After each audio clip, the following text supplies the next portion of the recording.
Alors, ce tournoi Bonjour d'amour est déjà un immense merci pour nous accueillir sur ce complexe de Borgo où je disais à Madame la maire qui a deux qualificatifs, tout est beau et grand et tous mes amis des délégations étrangères sont impressionnés. Ce tournoi, sa genèse, c'est la première édition en 1954, donc vous imaginez l'antériorité. Et le président national fondateur de l'ATSCAF, qui malheureusement s'est éteint en novembre dernier à l'âge canonique de 99 ans et demi, mais dans sa pleine lucidité, c'était un pionnier, un avant-gardiste. Il avait voulu, dès 1954, imaginer, 10 ans à peine le dernier conflit mondial, il avait voulu faire en sorte que des sportifs de ces nations qui s'étaient fait la guerre se retrouvent et par le sport communient à nouveau.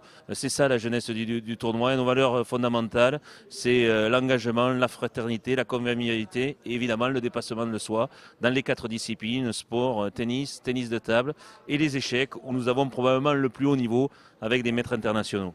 Ça va représenter 5 pays. On en avait encore 7 il n'y a pas si longtemps, mais les Grecs pour des raisons économiques et les Belges, je dois l'avouer, pour des raisons politiques entre Flamands et Wallons, ont dû quitter le tournoi. Il y a encore ce socle de 5 pays, l'Allemagne, l'Autriche, la Hongrie, le Luxembourg et bien entendu la France, qui vont donc se rencontrer dans 4 disciplines. Le football, bien entendu. Et alors quand on voit ce complexe, ce bijou, ce billard, quel écrin pour nos athlètes, que nous plaçons au centre de nos préoccupations. Et en plus du football, le tennis et le tennis de table, dont je dirais c'est une particularité, ce sont des disciplines mixtes. Nous étions un tournoi de misogyne, donc heureusement on s'est ouvert. Donc tennis de table en mixte avec des simples hommes, des simples femmes et des doubles de départage. Et enfin des échecs où on retrouvera tout à l'heure le président de la Ligue de Corse, M. Battesti. Alors, au minimum 250 athlètes, puisqu'il y a 40 personnes pour les 5 pays. Et nous aurons évidemment tous ces bénévoles que je voudrais mettre en lumière, sont ces hommes et ces femmes qui donnent sans arrière-pensée, tous ces bénévoles de Haute-Corse. Donc en tout, on sera tout au long de la semaine 300, voire un peu plus, parce qu'on a des partenaires. Je salue les partenaires privés, la Mutuelle des sportifs et la Banque fédérale mutualiste. Et on a une conscience sportive que tout le monde connaît dans notre pays, c'est Bernard Lapassé. Bernard Lapassé, je porte le pins de Paris JO 2024. Bernard Lapassé est ancien directeur régional des douanes, adore ce tournoi, l'a vécu pendant des années et sera présent en juin prochain. Je donne rendez-vous à tout le monde du 10 au 15 juin prochain.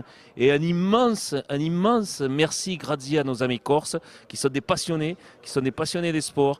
Tous les institutionnels, tous les bénévoles nous ont dit, font fi de peut-être de quelques querelles qui existent pour dire on est heureux, on vous remercie d'avoir organisé le tournoi international des finances et moi je vous le dis, j'en ai traversé 30 sur le continent, on n'a jamais, je ne fais pas de table d'honneur, mais on n'a jamais eu un tel engouement. Merci à la Corse, merci à nos amis.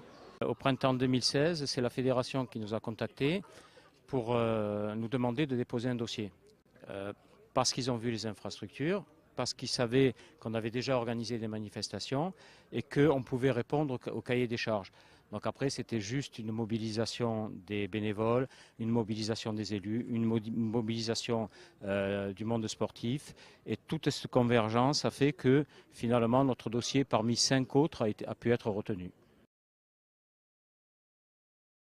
Oui, sur 3 sites, le complexe de Borgo, donc les 2 stades, les terrains de tennis du centre de ligue et au siège de la Ligue Corse d'échecs à Bastia.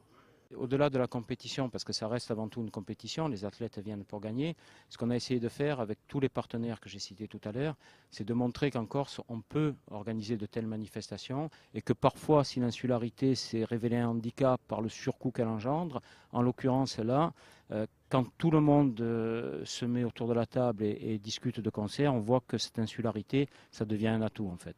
Nous sommes ravis, nous sommes fiers que les gens viennent parce qu'ils ne le connaissent pas à l'étranger, mais je pense qu'ils le voient par Internet.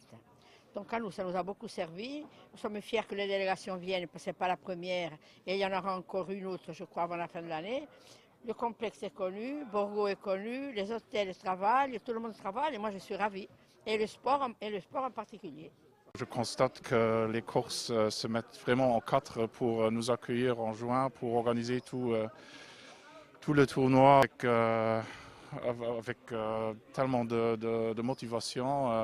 Ils mettent vraiment énormément de boulot à nous accueillir au mois de juin. C'est pour nous, en tant que Luxembourgeois, c'est des infrastructures magnifiques. Wir wollen uns die Sportstätten anschauen und was wir bisher gesehen haben, ist ganz toll. Nous souhaitons regarder les camps sportifs où on jouera et tout ce qu'on a vu jusqu'ici, ça nous fait énormément plaisir, c'est très très joli.